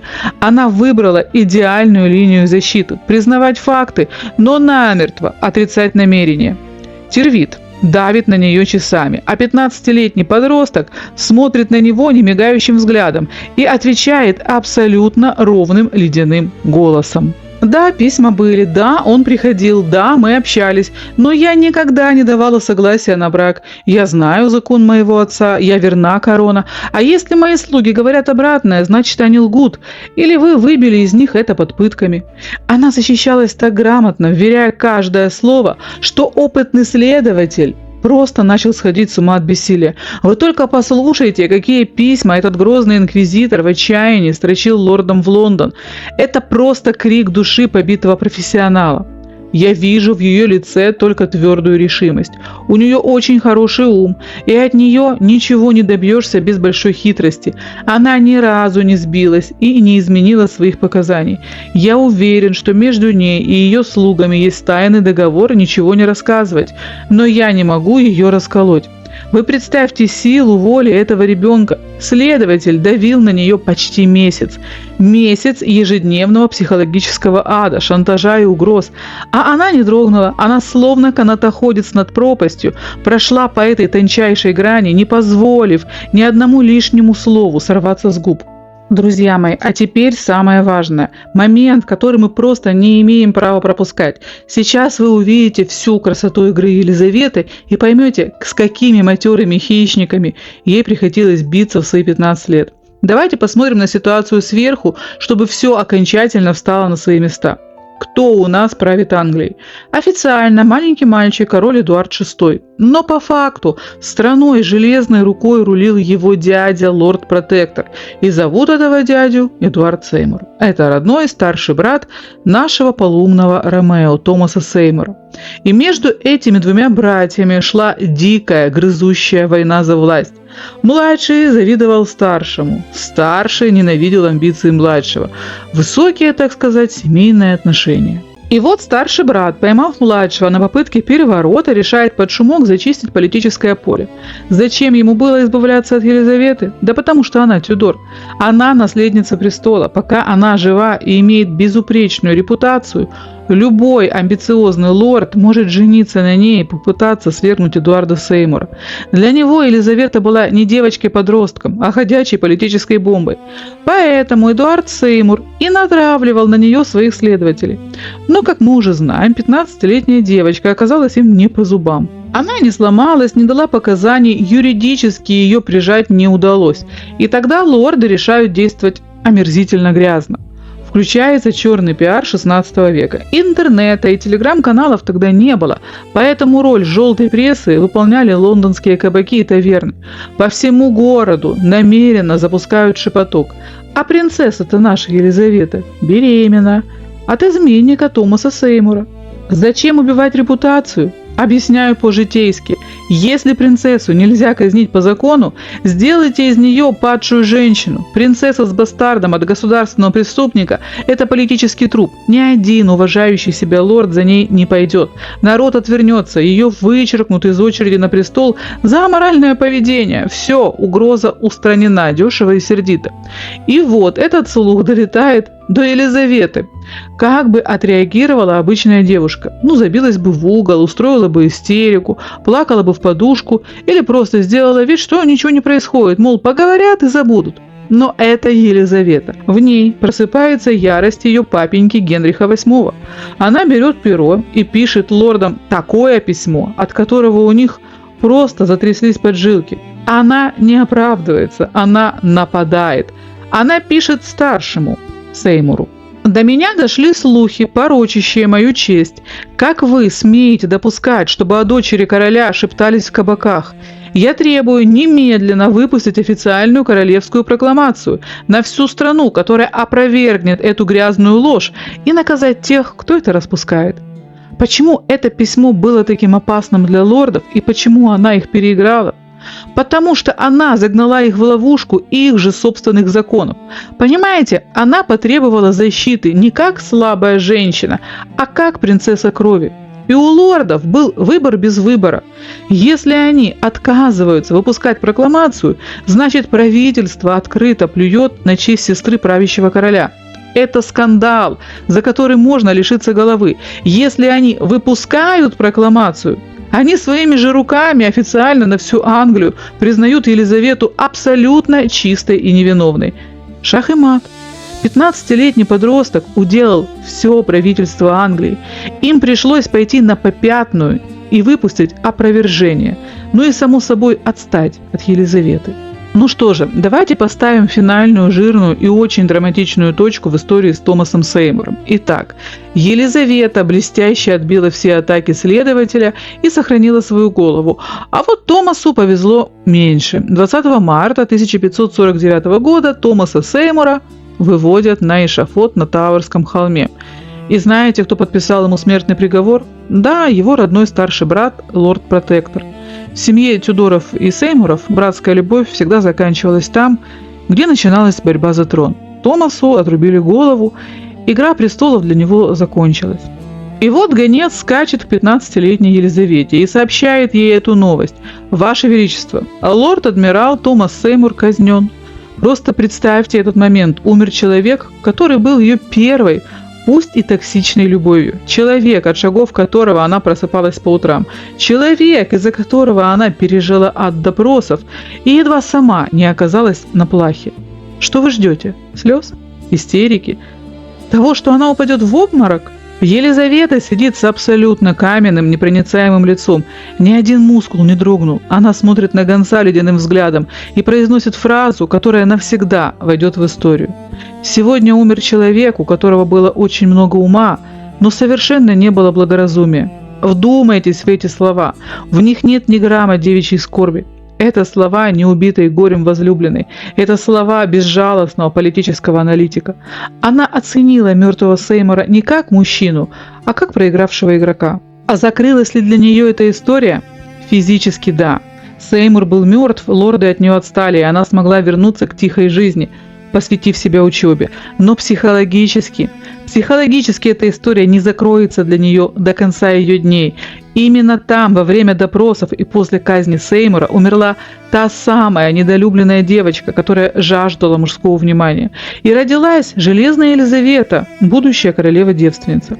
Она усвоила самый страшный урок в своей жизни. Никогда, ни при каких обстоятельствах нельзя отдавать свое сердце мужчине, потому что вместе с сердцем он обязательно заберет твою голову и твою власть. А что же происходило с Елизаветой в следующие 4 года, пока был жив ее брат, король Эдуард? Вы ждете новых любовных интриг? Тайных поклонников? Никаких поклонников. Томас Сеймур был хорошим, хоть и кровавым учителем. Елизавета поняла, флирт равен плахе, и она проводит гениальный антикризисный ребрендинг. Юная принцесса запирается в своем поместье и превращается в религиозную зубрилку. Она снимает все украшения, надевает глухие черно-белые платья и с утра до ночи читает Библию на греческом и философов на латыни. Никаких декольте, никаких кокетливых взглядов. Это образ безупречной, холодной, скромной девственницы. И сработал он идеально, сплетни утихли. А ее брат, король Эдуард, был так тронут ее благочестием, что ласково называл ее «моя милая сестра умеренность». Она выстроила вокруг себя идеальную броню, и эта броня ей очень скоро понадобится, потому что в 1553 году Эдуард умирает, и на трон с кострами и инквизицией Выходит ее страшный кошмар. Старшая сестра Мария. Но прежде чем мы перейдем к тому самому знаменитому, роскошному въезду двух сестер в Лондон, давайте зададимся одним простым человеческим вопросом. Любила ли Мария Тюдор свою младшую сестру Елизавету? Ответ абсолютно категоричный и железобетонный. Нет. Она ее люто, первобытно ненавидела. И знаете, если мы снимем белое пальто и посмотрим на ситуацию глазами Марии, мы ее поймем. Для тех, кто забыл, я напомню. Мария Тюдор – это дочь гордой испанки Екатерины Арагонской, первой жены короля, а Елизавета – дочь Анны Болейн. Как вы думаете, могла ли дочь растоптанной, униженной королевы любить дочь той самой выскочки-разлучницы? Конечно, нет. Мария терпеть не могла Анну Болейн. И, глядя на юную Елизавету, она видела всю ту же Анну, только с рыжими волосами. Эта ненависть была настолько ядовитой, что Мария даже публично плевалась ядом, заявляя, что Елизавета вообще не Тюдор, а бастард, прижитый Болейн с придворным музыкантом Марком Смитоном. Добавьте сюда религиозный фанатизм. Мария – суровая католичка, искренне уверенная, что все протестанты будут вечно гореть в аду. А Елизавета – протестантка. Для Марии она была не просто плохой сестрой, она была ходячим грехом. А что же чувствовала Елизавета? Любила ли она Марию? А вот тут начинается высший пилотаж психологии. Елизавета ее не ненавидела. Елизавета ее до животного ужаса боялась. Но давайте отдадим должное этой 20-летней девочке. Страх был ее родной стихией. Она выросла в страхе. Она до дрожи в коленях боялась своего отца, Генриха VIII.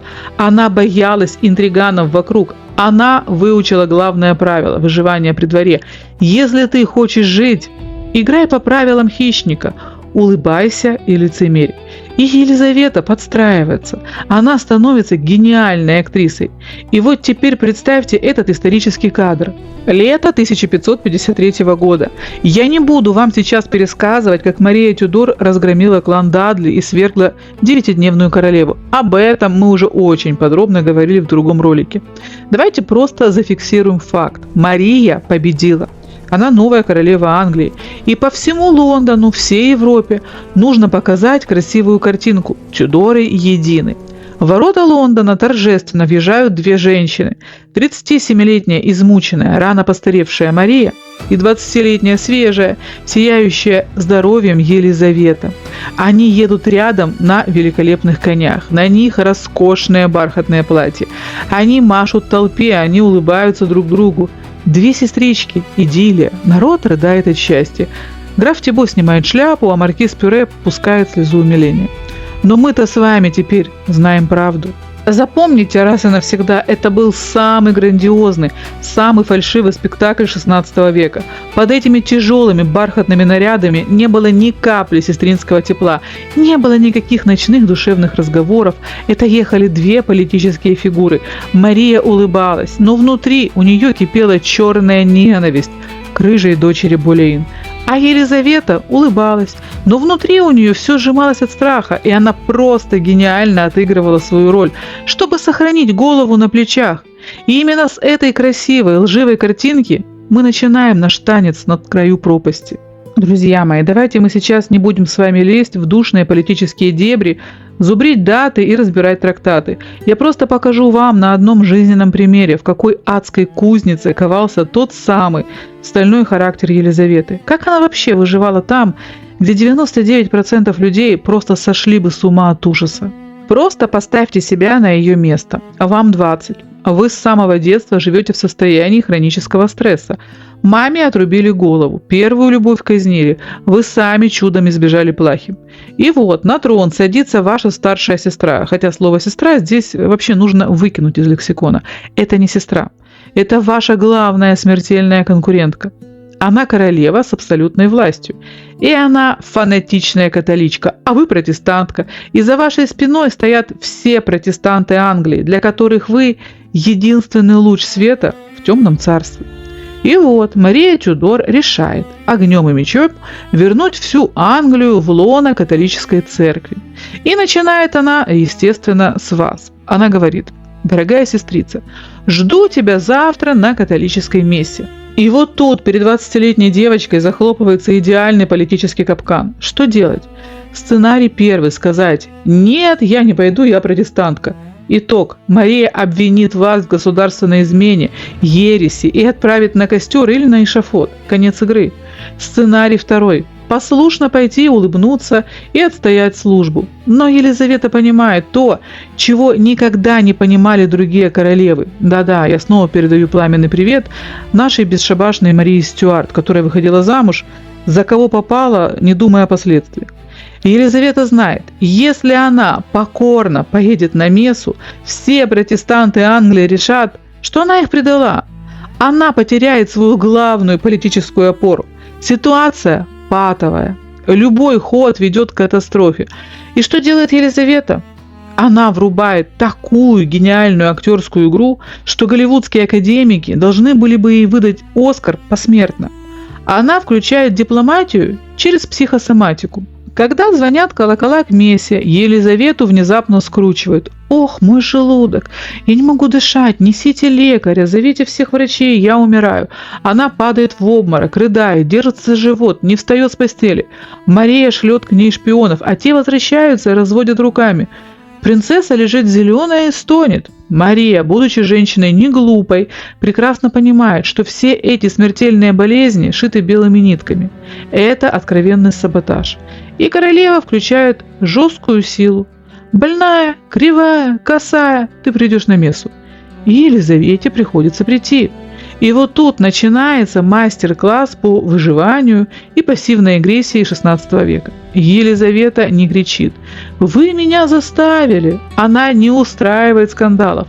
Она просто приходит в часовню и всем своим видом, каждой клеточкой своего 20-летнего тела показывает, что ее притащили сюда на аркане. Представьте картину. Идет торжественная католическая служба. Дымят кадила, Мария молится, а рядом стоит Елизавета и тяжело, мученически вздыхает. Настолько громко, что эхо разносится по всей часовне. Она трет глаза, она держится за свой больной живот, она опирается на служанок, показывая, что ей физически дурно от происходящего. Придраться юридически не к чему. Она не сказала ни одного мятежного слова, она присутствует на мессе. Но при этом каждый человек в часовне, каждый протестантский шпион видит: наша принцесса страдает, ее пытают, она не предала веру, ее просто заставили. Она прошла по лезвию бритву, она выполнила приказ королевы, сохранив свою голову, и одновременно сохранила лицо перед своими сторонниками, показав себя жертвой. Шах и мат, Ваше Величество. Друзья мои, а теперь мы переходим к шагу номер 2. Если на мессе Мария пыталась сломать сестру морально, то теперь она решила уничтожить ее юридически, и это был самый тонкий и самый изощренный садизм. Осенью того же года Мария делает гениальный политический ход. Она официально через парламент проводит закон, который гласит: первый брак ее отца с Екатериной Арагонской абсолютно законен, священ и угоден Богу. Казалось бы, восстановила честь матери в правах, молодец. Но давайте включим логику XVI века.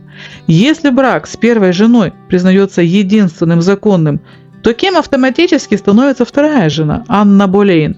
Правильно, просто королевской любовницей, а ее брак – незаконным блудом. А это значит, что наша Елизавета официально на государственном уровне с печатью парламента объявляется стопроцентным бастардом, незаконно рожденным отродьем. Мария не просто оскорбила ее, она на законодательном уровне станцевала на могиле ее матери. И вот теперь давайте проведем психологический эксперимент. Как повела бы себя в такой ситуации обычная принцесса? Что бы сделала, например, наша любимая Мария Стюарт? Она бы закатила грандиозную истерику, она бы разорвала, например, на себе корсет, вцепилась бы обидчице в волосы, написала бы гневные письма всем королям мира, недолго думая, подняла бы армию на вооруженный мятеж, чтобы с гордо поднятой головой пойти на эшафот. А что сделала 20-летняя Елизавета? Она это проглотила. Она сохранила такой идеальный, непробиваемый покер-фейс, которому позавидовали бы даже профессиональные картежники. Вы только представьте, что творилось внутри у этой гордой девочки. В ней текла горячая кровь Тюдоров и Болейн. Каждое ее утро начиналось с того, что ей напоминали: «Твоя мать блудница, а ты вообще никто».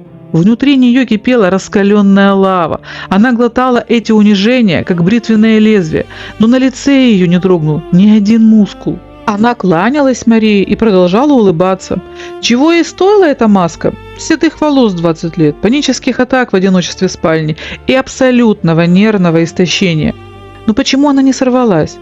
Потому что Елизавета обладала тем, чего не было у 90% монархов того времени – стратегическим мышлением и феноменальным терпением.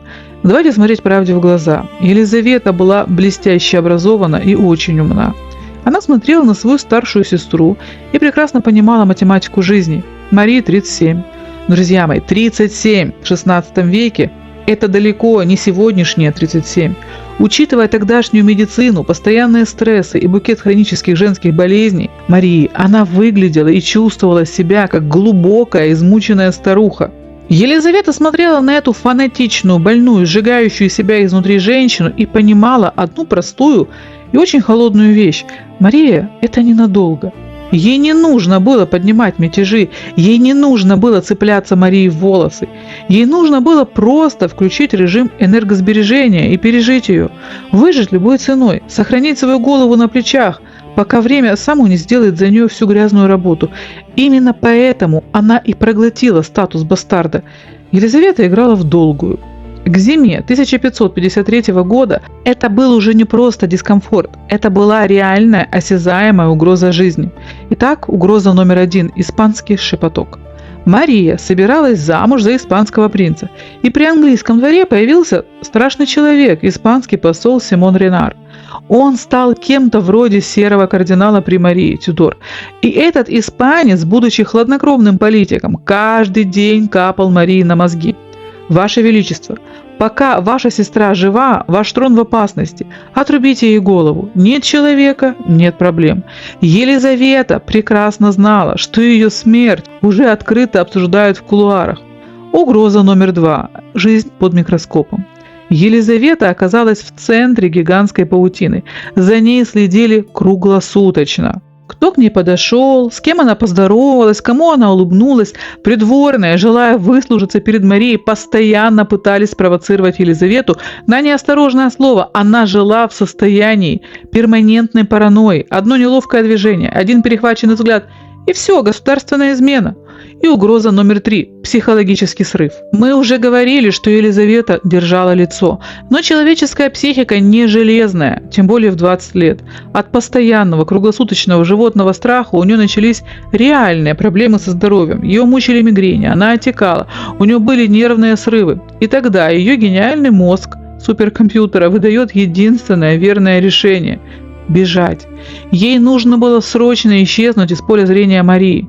Ей нужно было перестать мозолить глаза королеве своими рыжими волосами. Но уехать без разрешения королевы – это побег и измена.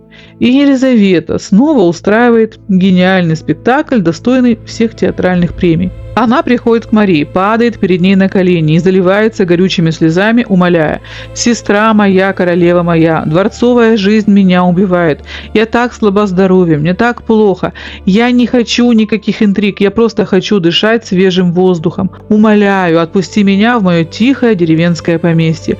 Я буду там тихонечко сидеть, молиться за твое здоровье и ни во что не вмешиваться». И Мария Тюдор соглашается. Почему? Потому что Марии тоже было выгодно убрать этот раздражитель подальше от лондонских интриг. Но не думайте, что Мария просто так махнула рукой. Нет. Она отпустила сестру, но обложила ее таким количеством шпионов, что Елизавета не могла даже чихнуть без того, чтобы об этом не знали через час в Лондоне. Елизавета вырвалась из ядовитого дворца. Она думала, что спаслась и пересидит бурю в тишине. Но, друзья мои, она не знала одного. Она прыгнула из кипящего котла прямо в бушующее пламя, потому что буквально через несколько недель в Англии грянет восстание. И тихое поместье превратится для нее в мышеловку. Друзья мои, а что же было дальше? А дальше происходит то, что навсегда разведет двух сестер по разным углам истории. Мария Тюдор совершает колоссальную, катастрофическую ошибку. Ту самую ошибку, которая намотает на ус Елизавета и никогда, ни при каких обстоятельствах в своей жизни не повторит. Мария решает выйти замуж. И чисто по-человечески мы можем ее понять. Ей под 40. Вся ее жизнь была сплошным унижением, страхом и одиночеством. Ей до одури хотелось простого женского счастья, надежного мужского плеча и, самое главное, ребенка, законного наследника, чтобы не отдавать трон ненавистной Елизавете. Ей нужен был законный венчанный муж. И не кто-нибудь, а оплот мирового католицизма. Испанский принц Филипп II. И вот тут Мария, ослепленная своими травмами, в упор не видит реальности. Она забывает главное правило монарха. Ты можешь спать с кем угодно, но ты не имеешь права класть в свою постель национальные интересы. Англия уже была протестантской. Англичане ненавидели испанцев. Даже наша знакомая Мария Стюарт догадалась не лезть в веру своих подданных. Но Мария Тюдор решила сломать страну об колено. Вместо того, чтобы беречь наследие своего отца, она решила огнем и мечом выжить протестантов и бросить Англию к ногам испанского мужа. И к чему привела эта слепая фанатичная любовь? Красавцу-испанцу Филиппу эта стареющая, больная английская королева была даром не нужна. Он получил титул, выкачал из Англии деньги, втянул ее в бессмысленную войну с Францией и сбежал обратно. А Мария осталась у разбитого корыта, без любви, без ребенка. Именно из-за этого мужа она и потеряет Кале, последний английский порт на французском берегу, национальную гордость страны на минуточку. И именно из-за этого брака она настроит против себя добрую половину Англии. И именно от отчаяния, понимания, что все рушится, она начнет массово жечь людей на кострах, навсегда вписав свое имя в историю под жутким прозвищем «Кровавая Мэри». Мария хотела стать счастливой женой, а стала проклятием своей страны. Но вернемся к Елизавете. Пока Мария шила свадебное платье и грезила об испанском принце, английский народ пришел в ярость. Друзья мои, когда по Лондону разнесся слух, что королева тащит в страну испанского мужа, народ пришел в абсолютную неконтролируемую ярость. Англичане терпеть не могли испанцев, как я вам уже говорила, и страна буквально взорвалась. Вспыхнуло вооруженное восстание сэра Томаса Уайта. Во что это вылилось? Я не буду сейчас глубоко погружаться в детали этого мятежа. Я уже подробно рассказала о нем в ролике про 9-дневную королеву. Сейчас скажу лишь одно, что этот бунт не принес ничего хорошего никому. Мятежники хотели как лучше спасти Англию от испанцев, а в итоге спровоцировали кровавую мясорубку. Именно из-за этого восстания Мария окончательно рассвирепела и поняла, пока живы конкурентки, бунты не прекратятся. И несчастная 9-дневная королева Джейн Грей лишилась головы. Елизавете этот народный гнев тоже вышел боком. Мятежники, сами того не желая, колоссально ее подставили. Они шли на Лондон, выкрикивая имя Елизаветы, планируя посадить ее на трон. Участвовала ли в этом сама принцесса? Да нет, конечно, она сидела в своем поместье, ни жива, ни мертва. Но для параноидальной Марии этого было неважно. Тень топора нависла над Елизаветой так низко, что она могла уже почувствовать холод стали. И знаете, какой был финал у этого народного протеста? Как Мария отреагировала на то, что половина Англии взялась за оружие против ее брака? Мария утопила восстание в крови, порубила зачинщикам головы. И все равно вышла замуж за своего Филиппа. Непробиваемая, фанатичная женская логика, помноженная на абсолютную власть. И плевать она хотела на то, что думает ее страна. Друзья мои, но прежде чем надеть свадебное платье, обвенчаться с испанским принцем и упиваться так называемым женским счастьем, Марии нужно было зачистить тылы. Сделать то, что называется окончательное решение проблемы Елизаветы. Напомню, Елизавета ни в каком восстании не участвовала. Она сидела в своем загородном поместье, забившись в угол и дрожала, как осиновый лист. Но для королевы это уже не имело никакого значения. Мария уже вошла во вкус, на ее губах уже был привкус крови от подавленного мятежа. И она холодным аналитическим умом понимает, пока дочь Анны Болейн дышит, корона на голове Марии будет шататься. И вот тут начинается потрясающая по своему цинизму игра. Мария не посылает к сестре палача с топором. Это слишком грубо. Она посылает Елизавете письмо, которое буквально сочится лицемерным медом. «Бесценная моя сестричка, в стране так неспокойно, кругом бродят мятежники. У меня сердце кровью обливается за твою безопасность. Умоляю, немедленно приезжай ко мне в Лондон во дворец под мою надежную королевскую защиту». Представляете состояние Елизаветы, когда она это читает? Она же не дура. Она гениальный политик в теле молодой девушки. Она читает между строк и видит истинный текст. «Приезжай в Лондон, там Тауэры, там Плаха. Твоя мать ждет тебя». А Елизавета понимает, это билет в один конец.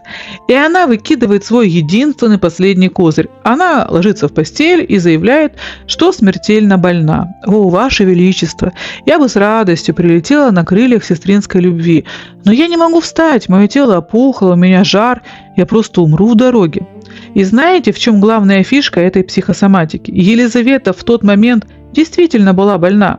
От этого животного, парализующего страха и постоянного стресса, ее организм просто начал отказывать. У нее началась водянка, мигрени. Она была белее мела. Она надеялась, что болезнь даст ей отсрочку. Она тянула время – день, 2, 3 недели. Авось Мария успокоится, отвлечется на свадьбу и забудет. Но Мария не забыла. И вот ее терпение лопнуло. Королева отправляет в поместье не просто гонца, она отправляет туда вооруженный до зубов отряд солдат и 2 своих личных преданных королевских врачей. И приказ Марии звучит просто леденяще. Осмотрите ее. Если она может пережить дорогу, везите ее в Лондон. Если она не может идти или сидеть на коне, везите ее на носилках. Мне плевать как, но доставьте ее ко мне, живую или мертвую. И вот представьте этот абсолютный кошмар, от которого у любого психотерапевта волосы встали бы дыбом. В ваше тихое поместье вламываются вооруженные люди, к вам в спальню заходят чужие враждебные врачи. Они холодно осматривают вас, дрожащую, заплаканную, переглядываются и выносят вердикт. Жить будет, дорогу перенесет. Пакуйте. И эту больную, доведенную до нервного истощения девочку буквально вытаскивают из постели, сажают в закрытые глухие носилки, потому что она даже не может держаться в седле. Вокруг выстраивается конвой из сотен солдат, и под стук копыт эта траурная процессия медленно, мучительно долго ползет в Лондон. Для Елизаветы это был путь на собственную казнь. Ее привезли не в Тауэр, ее привезли в роскошный королевский дворец Уайт-Холл. Но для Елизаветы он мгновенно превратился в самую страшную золотую клетку в Англии. Давайте посмотрим, как Мария с ней поступила. Это гениальный пример того, как можно уничтожить человека морально, даже не прикасаясь к нему пальцем. Когда Елизавету доставили во дворец, она умоляла только об одном – позвольте мне увидеть сестру, дайте мне поговорить с королевой, я все объясню, я докажу свою невиновность. Знаете, что ответила Мария? Ничего. Она просто отказалась ее принимать. Мария к ней ни разу не вышла. Она заперла Елизавету в отдаленных покоях дворца, приставила к дверям вооруженную охрану и выгнала всех ее верных слуг. И вот представьте это состояние. Елизавета сидит под домашним арестом во дворце почти 3 недели. Она отрезана от внешнего мира. Она не знает, что происходит на улице. Она вздрагивает от каждого шага в коридоре, потому что любой скрип дверей может означать, что за ней пришел палач. Это чистое, беспросветное чистилище, где ты сидишь наедине со своими паническими атаками и ждешь смерти, которая все никак не приходит. А пока Елизавета сходила с ума от страха в своей золотой клетке, в соседнем крыле дворца вершилась ее судьба. Королевский совет ломал голову, а что с ней делать? Тот самый испанский посол шипел Марии в ухо, как змей-искуситель. «Ваше Величество, рубите ей голову. Пока она жива, ваш испанский брак под угрозой. Убейте ее». Но английские лорды мялись. Доказательства нет. Елизавета не оставила ни одной бумажки, ни одного письма, которое связывало бы ее с мятежниками. А судить принцессу крови без улик – это риск получить огромнейший бунт. И вот, когда нервы Елизаветы были уже натянуты как струна и готовы были лопнуть, двери ее покоев открываются, к ней входят угрюмые лорды из Королевского совета. Она смотрит на них и понимает, сейчас прозвучит приговор. И лорды холодным казенным тоном объявляют: «Леди Елизавета, королева постановила, что для вашей же безопасности и для проведения дальнейшего расследования вас надлежит перевести в более надежное место. Завтра утром вы отправляетесь в Тауэр». Тауэр. Для Тюдоров это слово означало только одно – смерть. И именно туда отвозили ее мать Анну Болейн. из Тауэра не возвращались. И для 20-летней Елизаветы эти слова прозвучали как абсолютный, бесповоротный конец. Друзья мои, давайте зададимся логичным вопросом. А зачем вообще Марии понадобилось тащить ее в Тауэр? Почему нельзя было просто по-сестрински по-тихому отравить, придушить подушкой во дворце? Каковы были реальные планы королевы на Елизавету? А планы у Марии были самые кровожадные. Она хотела отрубить Елизавете голову. Испанский посол каждый день капал ей на мозги. «Убейте ее, или она убьет вас». Мария спала и видела, как навсегда избавляется от дочери Анны Болейн. Но была одна огромная железобетонная проблема. Закон. Англия – это не дикое племя, где вождь может просто тыкнуть пальцем и сказать «казнить». Англия – страна законов, лордов и парламента. Чтобы казнить принцессу крови, главную наследницу престола, Марии нужны были железные, неопровержимые доказательства того, что Елизавета участвовала в этом дурацком восстании. Письмо, подпись, признание, хоть что-нибудь. Без бумажки это было бы просто убийство сестры, а за такое народ поднял бы на вилы саму Марию. А доказательств, как назло, нет и нет. И вот тут Тауэр становится для Марии идеальным инструментом. Она отправляет туда сестру с 3 конкретными целями. Елизавета была знаменем протестантов. Пока она сидела во дворце, всегда был риск, что ее сторонники ворвутся и отобьют. Поднимут новый бунт еще. А Тауэр – это самая неприступная крепость Европы. Ров, толстенные стены, пушки, сотни стражников. Оттуда невозможно бежать, и туда невозможно прорваться. Тауэр – это не просто тюрьма. Для Елизаветы это был дом призраков. Это место, пропитанное кровью ее семьи. Мария отправляла 20-летнюю девочку в те самые стены, где когда-то отрубили голову ее матери Анне Болейн, в те самые стены, где казнили ее мачеху Кэтрин Говард, в те самые стены, где буквально пару недель назад отрубили голову ее подруги, 9-дневной королеве Джейн Грей. Мария рассчитывала, что от этого запаха крови и этих мрачных стен у Елизаветы просто сдадут нервы, что она сломается, впадет в истерику и сама все подпишет, во всем признается. Это была пытка страхом. В Тауэре, вдали от чужих глаз, следователи королевы могли делать с узниками все, что угодно. Там были дыбы, там были подземелья. Марии нужно было время, чтобы выбить показания против Елизаветы из других арестованных мятежников, а саму принцессу допрашивать днем и ночью, пока она не оступится. Вот такой был план Марии – запереть Елизавету в клетке с призраками, довести ее до нервного срыва, заставить совершить ошибку, получить на нее компромат, а потом с чистой совестью и по всем законам Англии отправить туда, где ей самое место – на плаху. И Елизавета, сидя в Уайт-Холле и слушая приговор лордов, поняла этот план в ту же секунду. А что же это делается, а? Злодеи! Душегубы!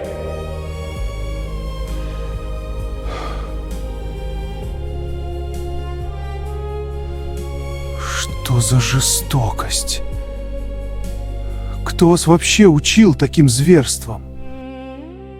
Друзья мои, наступило 18 марта 1554 года, вербное воскресенье. И этот день Мария Тюдор выбрала не случайно. Она приказала вести Елизавету в Тауэр именно в праздник, когда все лондонцы сидели по церквям на праздничных службах, а улицы абсолютно пусты. Мария панически боялась, что если народ увидит свою любимую принцессу под конвоем, вспыхнет новый бунт. Елизавету тайно выводят из Уайт-Холла, сажают в лодку и везут по серой холодной Темзе. Идет проливной дождь, и вот лодка причаливает к мрачным, заросшим мхом каменным сводам. Это были знаменитые ворота предателей. Те самые ворота, через которые в Тауэр завозили государственных преступников. Оттуда был только один выход – на эшафот. Представьте эту картину. Лодка бьется о каменные ступени, льет дождь, конвоиры торопят Елизавету. «Ваше высочество, выходите скорее, вы промокнете». И тут у Елизаветы сдают нервы. Она выходит из лодки, делает шаг и садится прямо на холодные, мокрые каменные ступени. Она отказывается идти дальше. Она сидит под проливным дождем на этом скользком камне, смотрит на стражников и произносит фразу, которая войдет в историю. Здесь сидит самая верная подданная королевы из всех, кого когда-либо привозили к этим ступеням. Начальник охраны, суровый мужик, не выдерживает и чуть ли не плачет, глядя на нее. А она просто сидит и не может заставить себя сделать следующий шаг. потому что она знает, чьи ноги ступали по этим камням до нее. Друзья мои, почти 18 лет назад по этим самым камням карабкалась Анна Болейн. Для нее эти ворота стали билетом в один конец. И вот сейчас страшный, безжалостный круг истории замкнулся.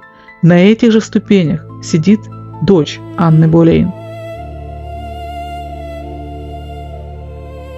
Стражники все-таки подняли оцепеневшую принцессу и отвели внутрь. Куда ее поместили? Нет, это не была сырая темница с гнилой соломой, где по углам скребутся мыши и крысы. Это была вполне приличная, чистая покой. Ведь все-таки Елизавета – принцесса крови. И здесь Мария, конечно, строго соблюла протокол. Но сути дела это совершенно не меняло. Друзья мои, какая разница, висят ли на стенах дорогие гобелены или ржавые цепи? Какая разница, спишь ли ты на шелковых подушках или на голой земле?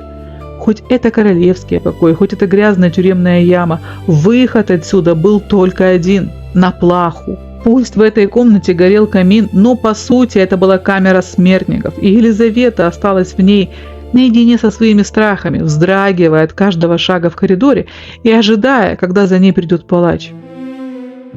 Эй, я не понял. Алло, Лондон! Девушку вообще-то арестовали. Мою дочь! Вы что, реально будете сидеть по домам и жевать свой пудинг, пока мою кровиночку ведут на плаху? Друзья мои, помните, в самом начале нашего рассказа я вам обещала, что мы обязательно будем говорить о любви, что мы посмотрим на Елизавету не только как на великого правителя, но и как на живую страстную женщину. Так вот, мы с вами уже стоим на пороге этой истории, и начнется она не на пышном балу, не в роскошном саду под пение птиц, а в самом жутком месте Англии, в Тауэре. Но прежде чем мы откроем эту дверь и впустим туда любовь, мы обязаны сделать шаг назад. Мы просто не имеем права упустить то, что происходило с Елизаветой в этих стенах до той самой судьбоносной встречи. Не рассказать об этом значит проявить колоссальное неуважение к тому пути, который она прошла. Итак, давайте погрузимся в этот мрак. Представьте, вам 20. За вами лязгают тяжелые засовы колокольной башни Тауэра. Вы не знаете, что у вас ждет завтра, хотя в глубине души ответ навязчиво пульсирует в висках. Вас ждет плаха. И вот тут начинается ад, по сравнению с которым вся ее предыдущая жизнь на свободе, все эти дворцовые интриги и фальшивые мессы кажутся просто детским утренником. Во-первых, начинаются допросы. Вы же не думаете, что ее просто заперли в комнате с камином и забыли? Нет, из нее методично, изо дня в день вытряхивали душу. К ней в покое постоянно наведывались суровые дядьки из Королевского совета во главе с лордом-канцлером, епископом Гардинером. И этот человек ненавидел Елизавету и считал ее корнем всех зол в государстве. Представьте себе эти многочасовые допросы. Они садились напротив нее и давили. Признайтесь, леди Елизавета, мы знаем, что вы финансировали мятеж Уайта. Подпишите бумагу, покайтесь, и королева проявит милосердие. Они пытались поймать ее на малейшем противоречии, запутать, сломать ее молодую психику, но она стояла насмерть. А во-вторых, звуки. Окна ее покоев выходили прямо на Тауэрский луг, то самое место, где ставили эшафот. Даже если она не стояла у окна, она все слышала. И с точки зрения психологии это гораздо страшнее. Глаза-то можно закрыть, а уши? Уши нет. Она слышала глухой ритмичный рокот барабанов, слышала гул толпы, пришедшей на зрелище, и этот тошнотворный тяжелый звук удара металла о дерево. Удар, еще удар, и мертвая тишина. Она знала, что там за окном рубят головы людям, и она каждую секунду ждала, что кто-то из приговоренных под пытками или прямо на эшафоте выкрикнет ее имя, хотя бы чтобы спасти свою семью. Я часто читаю в комментариях под видео: «Фу, она просто стерва, какая она великая, это обычная жестокая баба». И вот сейчас из нашего безопасного, сравнительно уютного 21 века, где мы пугаемся новостей в интернете, попивая утренний кофе, я хочу попросить этих комментаторов об одном: Просто на минуту закройте глаза и представьте себя на ее месте. Вы сидите в запертой каменной башне. Вы не знаете, в какой день или час за вами придут, но вы абсолютно уверены, что этот стук в дверь раздастся. А Мария в те дни, давайте называть вещи своими именами, Мария окончательно озверела. Массовые костры инквизиции еще не начались, это была лишь кровавая прелюдия. Но репрессивная машина после бунта уже работала на полную мощность. Всего за несколько недель по делу о восстании к смерти приговорили 400 человек. И почти 100 из них казнили прямо тогда, пока в Тауре сидела Елизавета. И это были не безымянные крестьяне, ремесленники, которых вешали на городских перекрестках. Нет. Рубили головы элите, людям, с которыми Елизавета росла, с которыми она сидела за одним столом, танцевала на балах и болтала о погоде. Она слышала, как этот маховик смерти перемалывает ее знакомых, например, Генри Грея, отца несчастной 9-дневной королевы. Представьте себе этот момент. Сначала рокот барабанов, потом гул толпы, короткая молитва приговоренного, а затем этот тошнотворный глухой тяжелый удар топора о деревянную плаху. Хрясь и мертвая тишина. А через несколько часов следующий. Хрясь. Тишина. И вот вы сидите в этой комнате, вы слышите, как отрубают голову вашему хорошему знакомому. Вы вздрагиваете от каждого удара топора на улице, а потом в ужасе смотрите на свою собственную дубовую дверь. Вы ждете шагов в коридоре, вы ждете, что сейчас ключ повернется в замке. Войдет стража и скажет: «Леди Елизавета, на выход, ваша очередь». Это даже не страх смерти, это тотальное, методичное, ежесекундное расчеловечивание и пытка ожиданием. То, что она не сошла там с ума и не выбросилась из окна, это уже показатель колоссальной, просто титанической силы воли. Именно в этой жуткой атмосфере, под аккомпанемент падающих голов, к ней в камеру приходили следователи. И именно в этом состоянии леденящего ужаса она ждала самого страшного для себя дня – дня казни лидера мятежников Томаса Уайта. Друзья мои, давайте теперь разберем этот детективный и чисто психологический момент, чтобы стало абсолютно понятно всем, почему из десятков казней Елизавета с таким леденящим, парализующим ужасом ждала именно смерти Томаса Уайта. Почему она боялась, что он назовет именно ее имя? Все очень просто. Томас Уайт был не просто каким-то рядовым бунтовщиком с вилами, он был локомотивом этого мятежа. И самое страшное для Елизаветы заключалось в официальной цели этого восстания. Мятежники ведь шли в Лондон не просто грабить и убивать, они шли под конкретным лозунгом – свергнуть королеву-католичку Марии, отменить ее испанский брак и посадить на трон протестантку Елизавету. Понимаете, в какую идеальную ловушку она попала? Даже если Елизавета в это время сидела у себя в поместье и пила травяной чай, гладила собачку и вообще ни сном, ни духом не ведала об этих планах, для королевы она автоматически становилась главным заказчиком. Мотив есть. Знамя восстания – ее имя. И вот Уайт схвачен, он брошен в подземелье Таура, и тут включается та самая жестокая, циничная психология тюремных следователей XVI века. Следователям Марии, и особенно испанскому послу, вообще не нужен был этот Уайт. Он отработанный материал, политический труп, его судьба уже решена. Им была нужна голова Елизаветы, им нужна была юридическая бумажка, чистосердечное признание главного заговорщика, чтобы по закону отрубить принцессе голову и не спровоцировать при этом гражданскую войну. Что они делали с Уайтом? Мы можем только догадываться, какие психологические и физические тиски там применялись. Как ломают людей в таких ситуациях, мы даже лучше не будем представлять. Но ему, конечно же, могли говорить: «Слушай, Томас, ты все равно покойник, тебя казнят, а твое тело, как государственного изменника, разрубят на куски. Твоя семья пойдет по миру, твои земли и деньги конфискуют. Но если ты сейчас просто скажешь одну фразу: Елизавета была в доле, она давала мне деньги, мы обещаем тебе быструю, милосердную смерть от меча, и мы сохраним поместье твоей жене и детям. Просто назови ее имя. Всего одно слово, Томас, и твоя семья спасена». Представьте, какой это колоссальный соблазн для человека, которому уже нечего терять. Елизавета, сидя в своей камере, прекрасно понимала, как работает эта система. Она знала, что палачи могут вырвать нужное имя вместе с кожей. Она знала, что человеческая психика хрупка, и он может сломаться. Если бы он кивнул, к вечеру бы за ней пришел палач. И вот наступает 11 апреля 1554 года, день казни. Уайта выводят на эшафот. Вокруг собирается огромная толпа лондонцев. Елизавета в своей башне замирает, ловя каждый звук с улицы. Уайт стоит перед плахой. Он знает, что через минуту его не станет. Он смотрит на толпу и громко, четко, чтобы слышали все лондонцы и все шпионы Марии, произносит: «Моя леди Елизавета не знала о мятеже. Она абсолютно невиновна». И все. Хрясь, топор опускается. Он унес эту правду или спасительную ложь с собой в могилу.